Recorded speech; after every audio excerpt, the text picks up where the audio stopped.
Hello viewers, welcome to the faithful knowledge YouTube channel. आज हम discuss करते हैं senior auditor BPS 16 FPSC past paper 2018 complete solve paper part 2।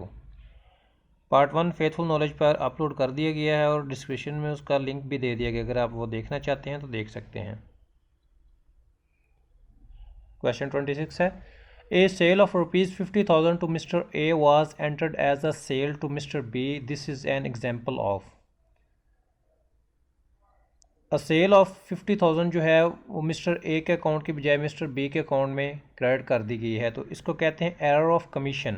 क्योंकि ये error commit हुआ है, इसको एरर ऑफ कमीशन की कैटेगरी में रखा गया है, ऑप्शन बी। 27 है, preliminary expenses are the best example for dash fictitious assets. Preliminary expenses जो हैं वो उसको कहते हैं, वो एग्जांपल है फिक्टिशियस एसेट्स की। तो फिक्टिशियस एसेट्स होते क्या हैं? Fictitious assets are the assets which has no tangible existence but are represents as actual cash expenditure. तो ये क्या होते हैं? टेंजिबल एसेट्स नहीं होते, लेकिन इसको एक्चुअल कैश एक्सपेंडिचर्स के तौर पर रिप्रेजेंट किया जाता है। 28 है, capital reserves are created out of profit of dash. Capital reserves are created out of profit of a capital nature. Capital reserves जो होते हैं वो क्रिएट होते हैं प्रॉफिट से, और इनकी नेचर जो होती है वो कैपिटल नेचर होती है, ऑप्शन बी। 29 है, the main objects of investigation is to discover errors and frauds, to prevent errors and frauds, to verify statements. जो मेन मकसद होता है इन्वेस्टिगेशन का, वो इसका जो राइट आंसर है ऑल ऑफ अबव है। ये तीनों जो है ऑप्शन है करेक्ट हैं।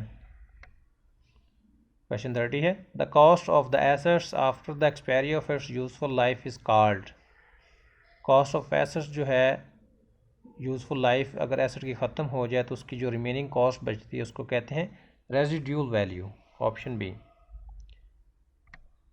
31 है, excess of debit over credit is called. अगर डेबिट साइड क्रेडिट साइड से बड़ी हो तो उसको कहते हैं डेबिट बैलेंस।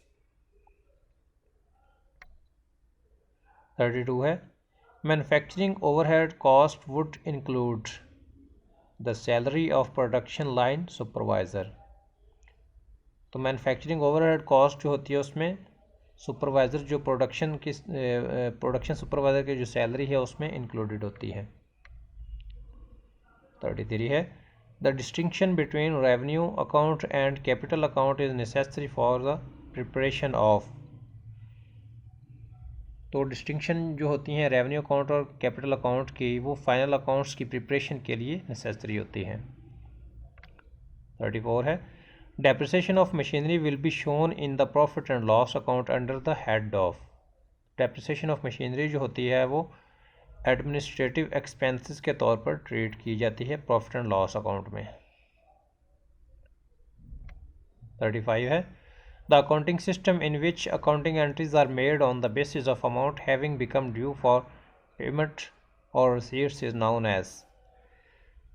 इसको कहते हैं एक्रूअल सिस्टम ऑफ अकाउंटिंग, जिसमें अकाउंटिंग एंट्रीज जो हैं वो एक्रूअल बेसिस पे रिकॉर्ड की जाती हैं। 36 है, assets which have no physical existence and which can not be seen, touched और felt are called intangible assets. ऐसे एसेट्स जिनकी कोई फिजिकल एग्जिस्टेंस नहीं होती, उनको टच और फील भी नहीं किया जा सकता, उनको कहते हैं इंटेंजिबल एसेट्स, जैसे कि कॉपीराइट्स, गुडविल एंड पेटेंट्स। 37 है, overhead cost is the total of dash. Overhead cost जो होती है वो ऑल इनडायरेक्ट कॉस्ट का टोटल होती है, तो इसमें सारी की सारी इनडायरेक्ट कॉस्ट शामिल होती हैं। 38 है, cost of sales plus profit is. Cost of sales और प्रॉफिट को ऐड करें तो वो सेलिंग प्राइस बन जाती है, ऑप्शन ए। 39 है, depreciation of plant and machinery is a part of factory overheads. Depreciation of plant and machinery जो है वो क्या होते हैं? FOH होते हैं। 40 है, The ratio which reflect managerial efficiency in handling the assets is turnover ratio. तो वो रेशियो जो मैनेजरियल एफिशिएंसी को हैंडल करती है, मैनेजरियल एफिशिएंसी ऑफ एसेट्स को हैंडल करती है, उसको कहते हैं टर्नओवर रेशियो। 41 है return on equity is also called. Return on equity को रिटर्न ऑन नेटवर्थ भी कहते हैं। तो डेट डिवाइडेड बाय इक्विटी जो है इसके फार्मूला है। 42 है secondary market involves the sale of use securities from one investor to another investor. तो सिक्योरिटीज़ जो वन इन्वेस्टर से दूसरे इन्वेस्टर तक को सेल की जाती हैं उसको कहते हैं सेकेंडरी मार्केट, ऑप्शन बी। 43 है the process of planning and managing a firm's long term investment is called. वो प्रोसेस जिसमें प्लानिंग एंड मैनेज किया जाता है फर्म्स के लॉन्ग टर्म इन्वेस्टमेंट को, उसको कहते हैं कैपिटल बजटिंग। 44 है an equal increase in both current assets and current liabilities would. अगर करंट एसेट्स और करंट लायबिलिटी इक्वली जो है इंक्रीज़ हों तो वो किस चीज़ का मौजब बनती हैं, डिक्रीज़ करंट रेशियो। तो उससे क्या होता है, करंट रेशियो जो होती है डिक्रीज़ हो जाती है। 45 है dash are short term temporary investment that can be readily converted into cash. तो उसमें मार्केटेबल सिक्योरिटीज़ आ जाती हैं, कैश इक्विवेलेंट्स आ जाते हैं, ट्रेजरी बिल्स आ जाते हैं। तो यहाँ पे ऑप्शन है D all of the given options. तो ये कैश और कैश इक्विवेलेंट्स हैं।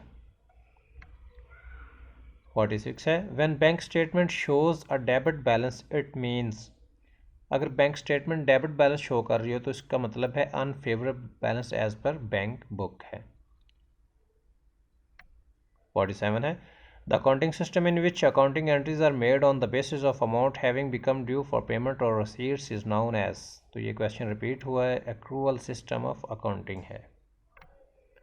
क्वेश्चन 48 है test of control is not associated with. Test of controls जो हैं वो एसोसिएटेड नहीं होते इफेक्टिवनेस ऑफ कंट्रोल्स के साथ।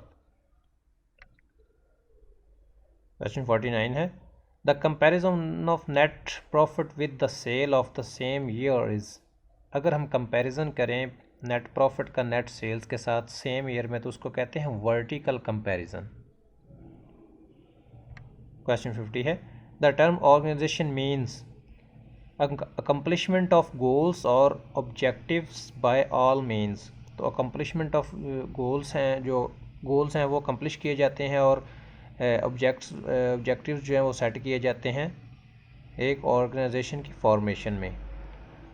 तो ये था सीनियर एडिटर 2018 का पेपर जो है उसका पार्ट 2 था, और पार्ट 1 और पार्ट 2 जो है फेथफुल नॉलेज यूट्यूब चैनल पर अपलोड हो चुके हैं। पार्ट 3 जो है वो जल्दी अपलोड कर दिया जाएगा।